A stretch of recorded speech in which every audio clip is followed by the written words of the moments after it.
Cher Guy Verhofstadt, Oui. pendant cette session d'avril, nous avons, après en avoir longuement débattu, adopté avec une très forte majorité la résolution sur les conditions et le futur de nos relations avec le Royaume-Uni. Résolution Brexit, c'est entendu comme ça dans toute l'Europe. Est-ce que tu peux nous dire, nous expliquer le plus simplement et pédagogiquement, avec ton talent légendaire, le contenu de cette résolution? Est-ce que tu ne penses pas que c'est finalement une formidable opportunité pour nous, les Européens, pour ceux qui ont envie de retrouver de la force, de redémarrer, d'ouvrir une nouvelle page de l'histoire de l'Europe?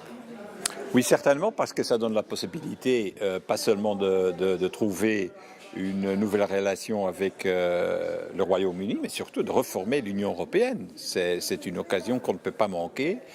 Il faut reformer l'Union européenne parce que pour vraiment répondre aux défis d'aujourd'hui, on a besoin de pas mal de réformes. Une union, une vraie union, et pas une confédération d'États-nations qui est encore basée sur la règle de l'unanimité. Et sur le contenu, ce que nous disons essentiellement, c'est qu'on ne peut pas avoir, en dehors de l'Union européenne, un statut qui est plus favorable qu'à l'intérieur de l'Union européenne. Autrement, il n'y a pas de raison pour faire ce projet européen. Et la deuxième chose qu'on dit, c'est qu'il faut surtout avoir une solution pour les citoyens européens qui vivent au Royaume-Uni, les citoyens britanniques qui vivent sur le continent. Et donc on est très ferme dans cette résolution envers les autorités britanniques, qui quand même ont causé tout ce problème avec le référendum.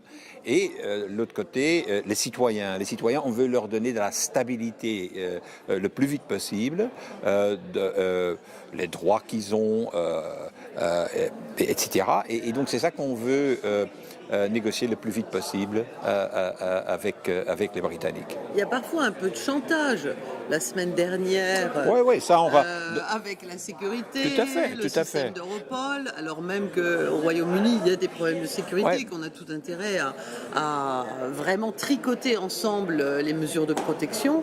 Là, on sera très ferme. Il faut qu'on protège les citoyens. Dans la résolution, a clairement dit pas de question de faire un échange entre, d'une part, une coopération au niveau de la sécurité interne et externe de l'Union européenne, et d'autre part, les chapitres économiques et de commerce. Ça, on ne joue pas avec la sécurité des citoyens. La sécurité des citoyens, c'est quelque chose à part entière.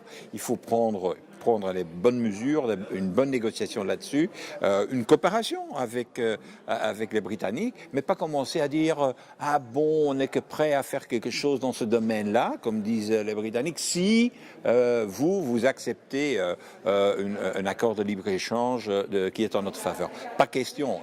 Il faut discuter et négocier les deux piliers, mais on ne va pas échanger la sécurité des citoyens envers des avantages économiques. En tous les cas, merci Guy, merci d'être notre négociateur qui a de la force, de l'humour et surtout une volonté européenne. Merci, je crois qu'on est nombreux à compter sur toi. Et puis, sans être candide, cette première séquence avec le vote à 511 voix contre une centaine, c'est quand même un bon signe de force et d'unité. Et d'unité, c'est ce qui est important, conserver pour qui est pouvoir essentiel avancer dans ces avec négociations. Aisance et force. Merci. Okay.